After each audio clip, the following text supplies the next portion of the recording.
Alright guys, Automotive Inc. back here. So got the Yodero out of the box. The instructions are pretty simple, but it's very similar to all the other ones I've ever installed. So I would say if you know how to use some general tools, I have a little bit nicer T-handle Allen wrench I like to use over the other ones, but they do supply you with all of the gear. First two pieces, if this fits a lot of different vehicles, so the kit itself comes with these pieces, so it's very similar to the Lear. These are going to just snap together. They have a nice retaining clip, and then you'll use the Allen wrench to put those together. I see no issue with that. So these rails are going to go up on the edge of the bed, and then we're going to use 4 clamps because this is over a 5.5 foot bed. We're going to put those on, and I'll show you what that looks like here in just a second. All right.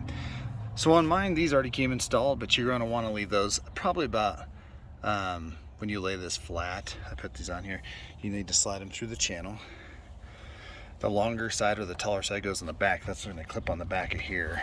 And then this little piece also went in the groove. You won't be able to put these in up against the bed because these need to be in this railing. You'll need just enough room. So go ahead and do that, and let's get these on. All right, so scratch that. So what I found is I needed to take this out. The instructions say put these on there before. On the Ford, that's not gonna work. So I end up taking those out and then getting them on the back of here. Boy, it's gonna pull it tight, which is great and seal well. Just make sure before you go to the headache of getting this one in there, you make sure you put that in between the first and second clamp. So I'm having to take these loose on the back, kind of get them up there, but it's gonna fit pretty good on there, pretty snug. All right, so rail one's in. The way it sits up here seems pretty good.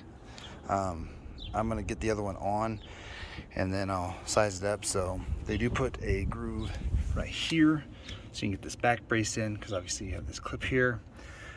Just try using these knobs though. I mean, you really don't need to use them. Because this is just like every other one. They don't have this extra step.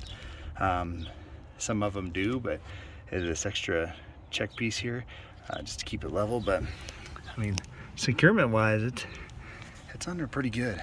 So let's get the other side on. All right guys, so again, it's secured pretty well. I don't think you really even need these knobs once you get it tightened down. Always make sure that the weather strip on the outside of this piece is done.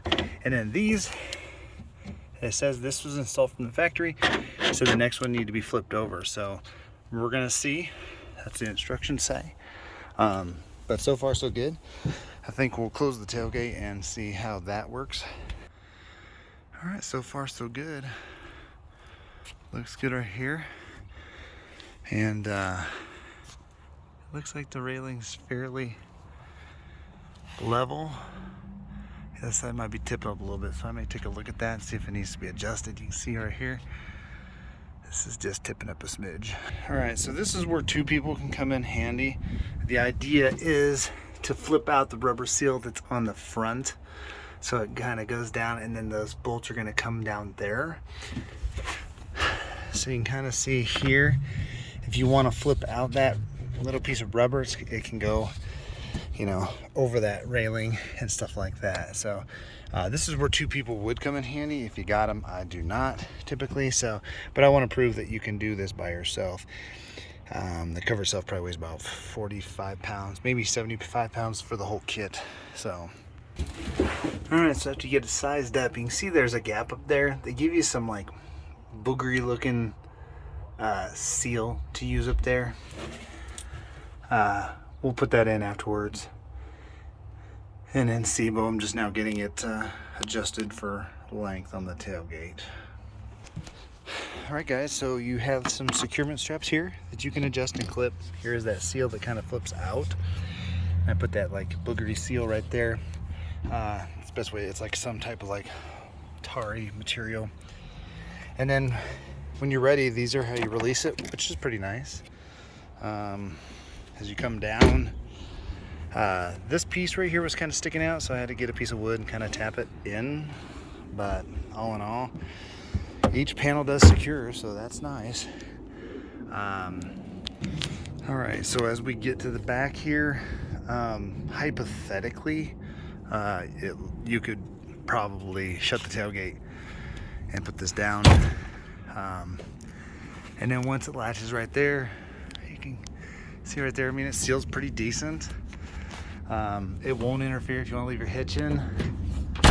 It does sit above the bed a little bit,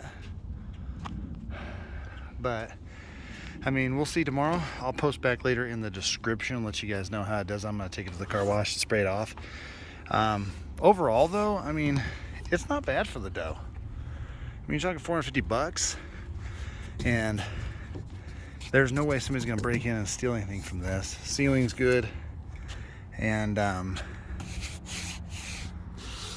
yeah, I mean, you can't really complain. Looks like it seals pretty good, but we'll see. What does 450 bucks give you? But I mean, that's kind of the profile of it. So it sits a little higher than the Lear did, but it's not bad for the money. If you're looking for something to secure your stuff at Christmas time and keep your cargo, turn this into a lockable cargo trunk, you can. And then we'll get on the highway, and I'll post back in the description on how buffeting goes and everything like that in this. They say you can stand on it. I wouldn't. But I mean, it's really not that bad for the money. It took me about 30 minutes, and that's including stopping, filming, adjusting, stopping, filming, adjusting. And then, so I'd say if you're a novice, just plan for an hour. But there's no sense. This is better than, say, a $250 vinyl cover, for sure. Those will just rot in the sun and everything like that. So this was the install, again, of the Pull Motor brand thing, hard folding tonneau. And again, it is small enough here that I'll be able to flip it up, strap it, and still hook my fifth wheel to this. So, all right, guys, please hit the subscribe button, the like button, and if you want to hear more content, hit the notification bell so you'll know. And we will see you on the next one.